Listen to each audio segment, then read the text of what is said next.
launching.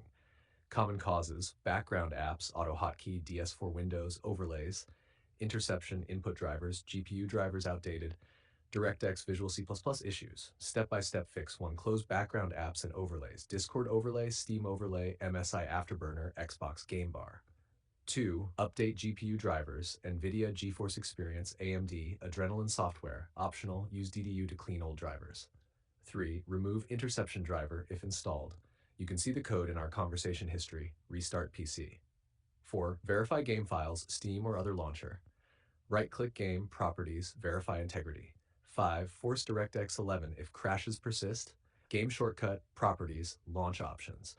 You can see the code in our conversation history. But 6. Run game as administrator.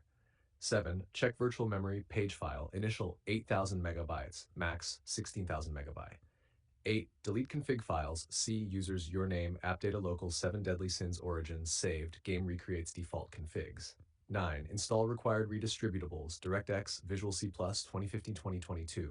10. Laptop users, force high performance GPU, SEO titles 7 deadly